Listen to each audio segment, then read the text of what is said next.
Assalamualaikum warahmatullahi wabarakatuh. Selamat sore teman-teman mahasiswa. Selamat bertemu lagi dengan saya Muhammad Iradi di mata kuliah Hukum Konstitusi. Dan juga tentu saja tidak hanya mahasiswa ya, untuk para pemirsa yang menonton channel YouTube ini. Saudara-saudara, ini sebenarnya situasi yang cukup berat dan sulit. Sebenarnya tidak menarik ya kuliah tatap muka ini dihilangkan dengan online. Tapi apa daya, kita harus tetap berjuang terus untuk cerdas. Literasi harus diperkuat, termasuk juga kita lawan wabah corona dengan ini. Baik, kita masuk materi ini dan nanti akan saudara saksikan setelah UTS. Tentu saja ini materi setelah UTS. Saya akan membahas bagaimana perkembangan konstitusi Indonesia khususnya pasca amandemen atau perubahan Undang-Undang Dasar 1945. Teman-teman mahasiswa, perubahan Undang-Undang Dasar 1945 itu dimulai pada tahun 1999. Sudah dilakukan 4 kali perubahan, 1999, tahun 2000, tahun 2001, dan 2002. Tentu ada pertanyaan, kenapa Undang-Undang Dasar tahun 1945 diubah? Ini tidak bisa lepas dari situasi politik di mana ketika tahun 1998 ada gerakan reformasi yang menjatuhkan pemerintahan Presiden Soeharto.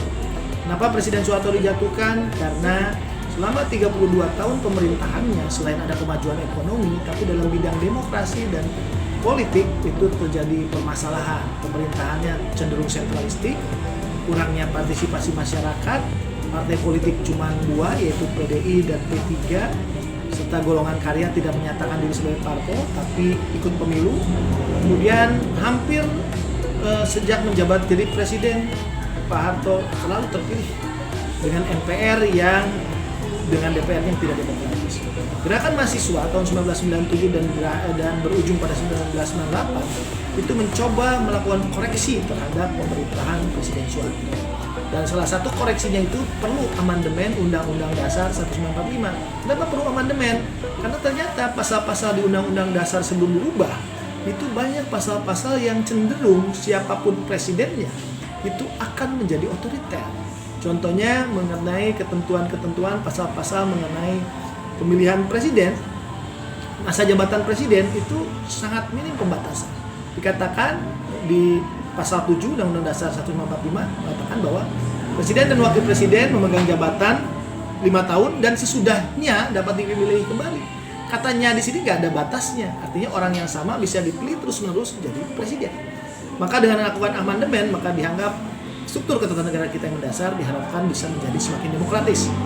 Alhamdulillah hasilnya lumayan. Ketika amandemen Undang-Undang Dasar 1945 dilakukan sebanyak 4 kali, maka terjadi perubahan ketatanegaraan yang sangat signifikan.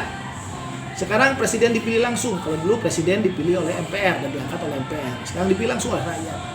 Kemudian DPR mempunyai kekuasaan yang sama kuat dengan presiden.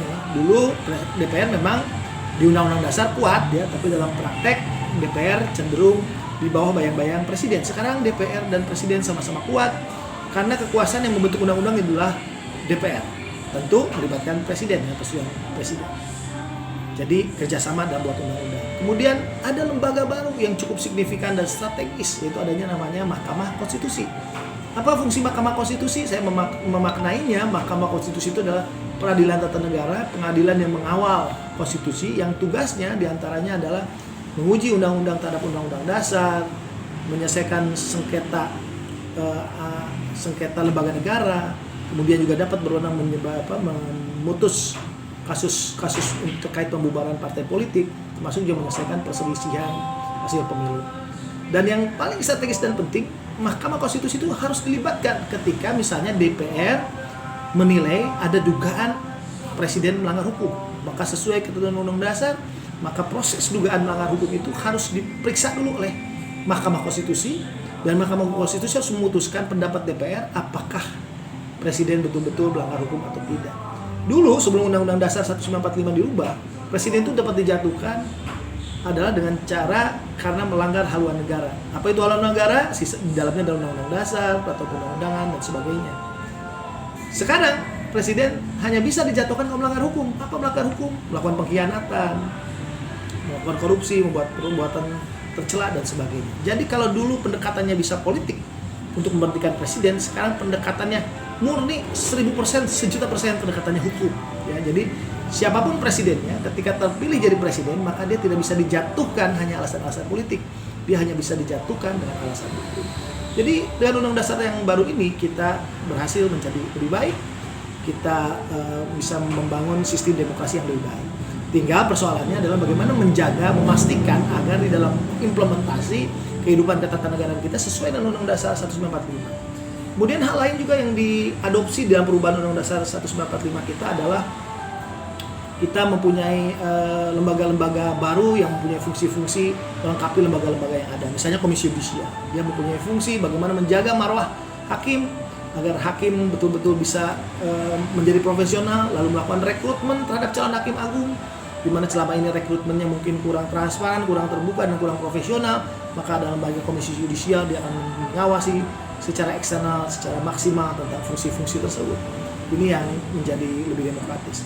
Kemudian menyangkut pemerintahan daerah, sekarang juga dibangun sistem bagaimana kepala daerah dipilih secara demokratis. Sekarang tidak hanya presiden yang dipilih secara demokratis, secara langsung oleh rakyat, tapi kepala daerah pun langsung oleh rakyat.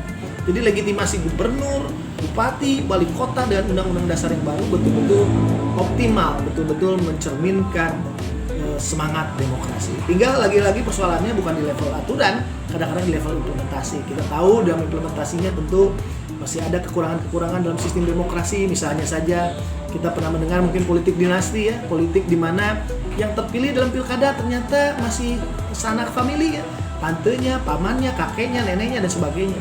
Itu bukan salah konstitusi, itu bukan salah undang-undang, tapi memang budaya demokrasi kita belum terbangun sehingga masyarakat kita masih saja berpatron pada orang-orang yang tidak melihat dari segi kompetensi, mungkin juga dari segi-segi lain. Jadi masyarakat itu harus dibangun semangat demokrasinya.